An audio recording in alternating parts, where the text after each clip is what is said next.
Welcome student of class 12। बेटा my self Deepak sir. आज मैं इंडियन इकोनॉमिक्स डेवलपमेंट का सेकंड चैप्टर आपको एक्सप्लेन करूंगा। बेटा फर्स्ट चैप्टर में हम लोगों ने पढ़ा on the eve of independence कि इंडिया के ऊपर ब्रिटिशर ने 200 साल राज किया और उन्होंने किस किस तरह हमारी इकोनॉमी को एक्सपोर्ट किया। एग्रीकल्चर सेक्टर हो, इंडस्ट्रियल सेक्टर हो, सर्विस सेक्टर हो या फॉरेन ट्रेड हो। उस चैप्टर से हमने काफी कुछ सीखा। उसके बाद हमने कुछ पॉजिटिव इंपैक्ट भी देखे कि अंग्रेजों ने हमको क्या क्या दिया। जैसे हमने रेलवे की बात करी, मॉनिटरी एक्सचेंज की बात करी, हमने पब्लिक एडमिनिस्ट्रेशन के लिए उन्होंने पोस्ट ऑफिस, टेलीग्राम वगैरह इन सब की उन्होंने सुविधा हमको दी और इस चीज को ही हमने आगे कंटिन्यू करा। सेकेंड चैप्टर की तरफ जब मैं पढ़ता हूं तो बेटा यहाँ आप देखते हैं सेकेंड चैप्टर में 5 year plan in India goals and achievements.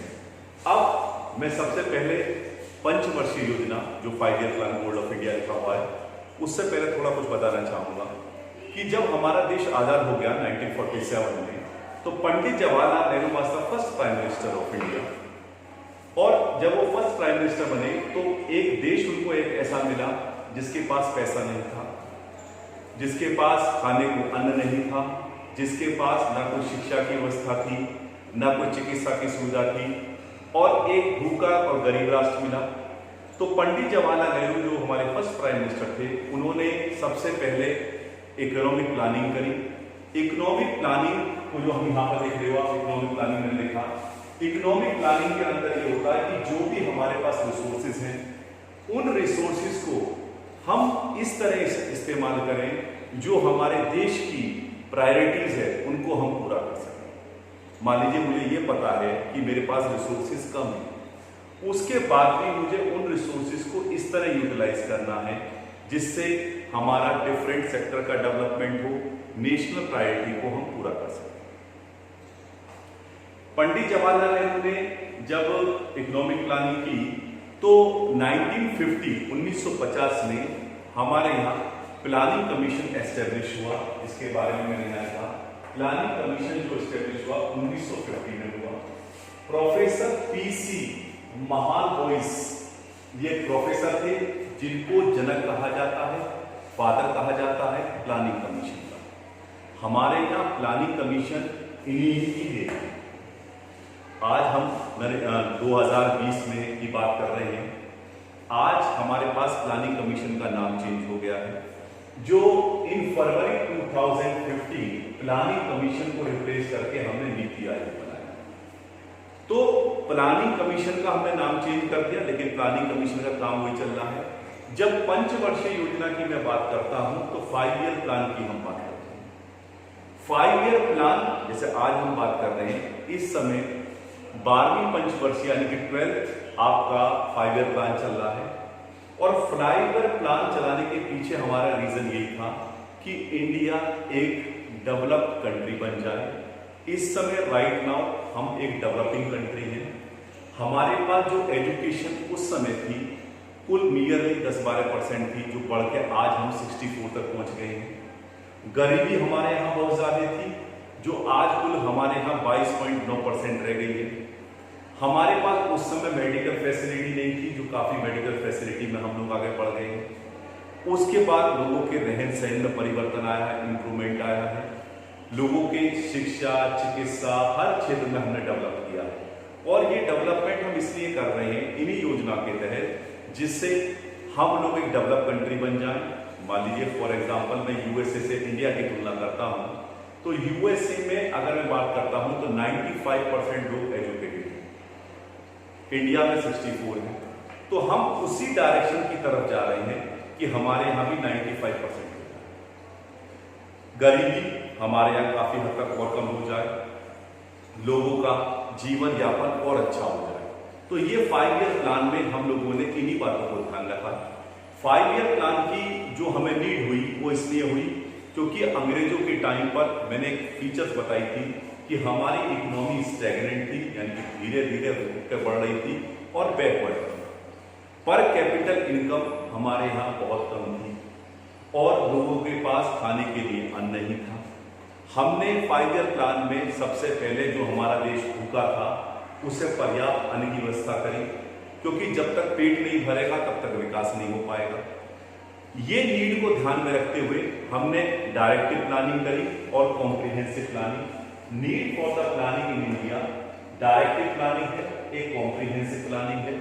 Directive planning एक सिस्टम है, एक सिस्टम इन विच जो प्लानिंग हमारी इंट्रोड्यूस हुई just to direct the supply and demand so that हमारा जो सिस्टम है does go way forward from the equilibrium हो। तो हमने डायरेक्टिव प्लानिंग के अंदर मार्केट की फोर्सेस के बारे में बात करी, जिसमें मार्केट की दो ही फोर्स होती है, एक डिमांड और एक सप्लाई। तो डायरेक्टली प्लानिंग एक सिस्टम है इन विच प्लानिंग जो इंट्रोड्यूस हुई just to direct the forces of supply and demand so that हमारा सिस्टम एक नॉट ओनली वेवर्ड हो लेकिन एक इक्विलिब्रियम से भी पहुंच जाए। यहां से बात अब जो आती है कॉम्प्रिहेंसिव प्लानिंग की बात आती है।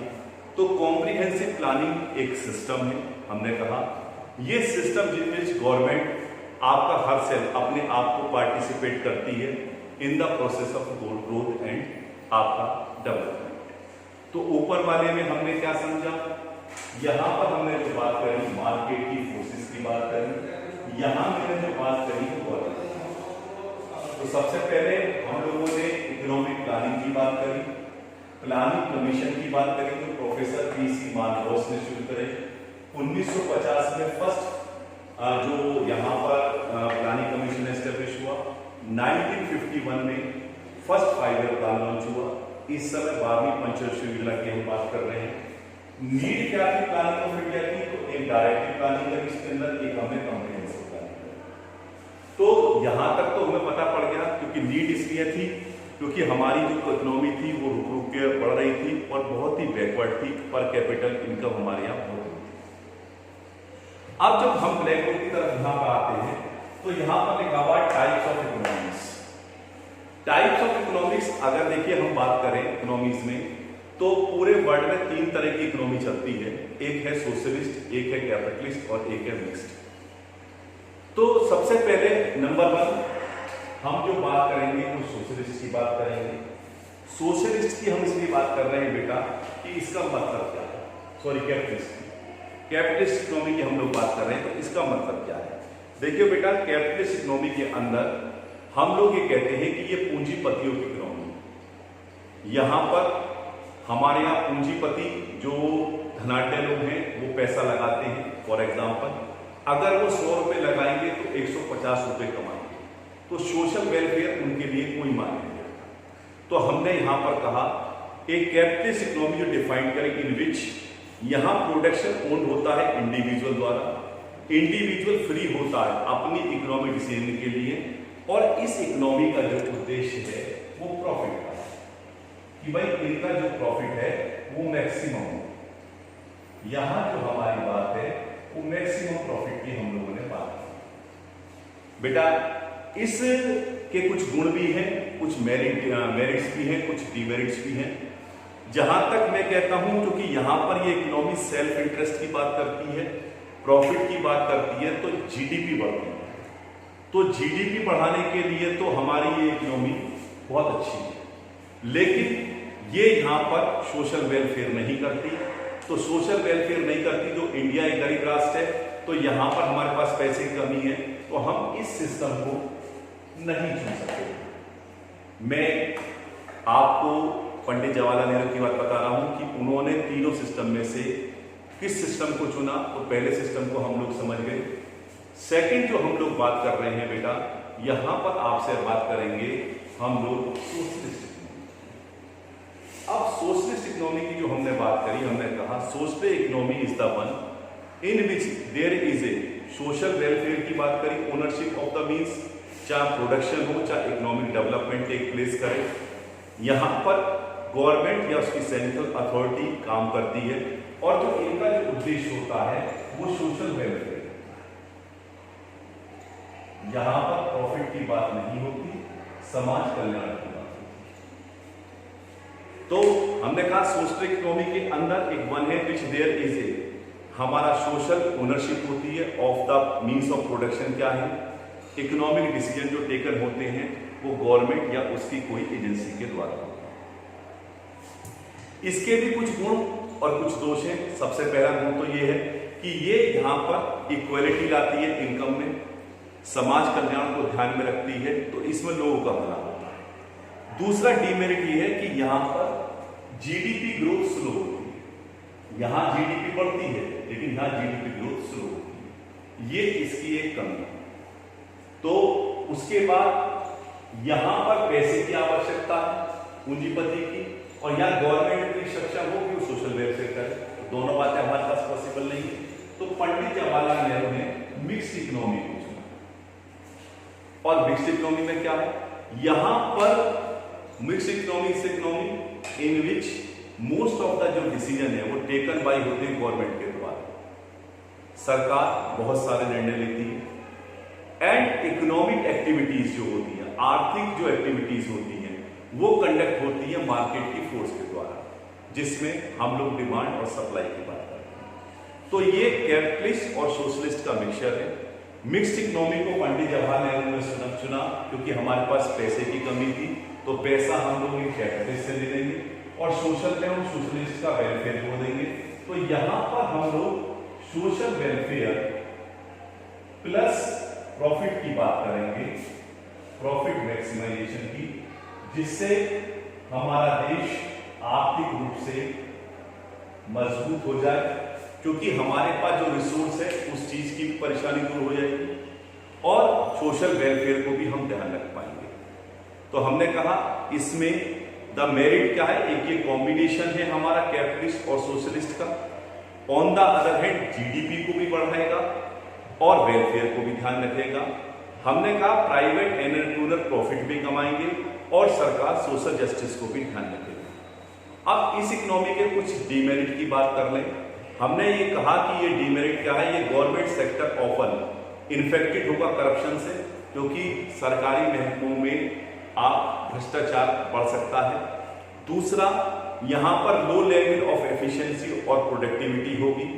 यहां पर डीमेरिट में हमने मिक्स्ड इकोनॉमी में कहा ये ओपन जो है प्राइवेट एंटरप्राइज और पब्लिक एंटरप्राइज दोनों के लिए। तो बेटा आज हमने जो आपसे डिस्कस किया वो हमने इस चैप्टर के बारे में बताया, सेकंड चैप्टर के बारे में, आपको 5 year plan in India and goals and achievement के बारे में। उसमें मैंने इकोनॉमिक प्लानिंग के बारे में बताया कि हमने किस तरह से हमने रिसोर्सेज को यूज करना है जिससे डिफरेंट सेक्टर का डेवलपमेंट हो और हम लोग अपनी नेशनल प्रायोरिटी को भी पूरा कर सकें। उसके बाद हमने प्लानिंग कमीशन की बात करी, वो एस्टेब्लिश हुआ 1950 में। प्रोफेसर पीसी बोस ने इसके जनक फादर बोले जाते हैं। 1951 में फर्स्ट 5 ईयर प्लान बनाया। इस समय 12वीं पंचवर्षीय योजना चल रही है। पंचवर्षीय योजना जो चल रही है वो हमारे डेवलपमेंट के लिए है। हमारे यहाँ फरवरी 2015 में प्लानिंग कमीशन का नाम चेंज होकर नीति आयोग हो गया। उसके बाद नीड क्या थी, नीड ये थी डेवलपमेंट की बात थी। उसमें हमने आपको डायरेक्टिव प्लानिंग और कॉम्प्रिहेंसिव प्लानिंग के बारे में बताया। दोनों में हमने आपको बताया कि डायरेक्टिव प्लानिंग के अंदर हम लोग क्या करते हैं। तो मैंने कहा कि यहाँ पर हमने इंट्रोड्यूस करा मार्केट की फोर्स को और यहाँ पर हमने यूज करा गवर्नमेंट। फिर टाइप्स ऑफ इकोनॉमी की बात करी, मैंने कैपिटलिस्ट इकोनॉमी बताई जिसका उद्देश्य प्रॉफिट मैक्सिमाइजेशन था। फिर मैंने सोशलिस्ट इकोनॉमी की बात करी जिसका उद्देश्य सोशल वेलफेयर था। फिर मैंने मिक्स्ड इकोनॉमी की बात करी जिसमें सोशल वेलफेयर और प्रॉफिट मैक्सिमाइजेशन था, जिसको हमारे यहाँ पंडित जवाहरलाल नेहरू ने चुना।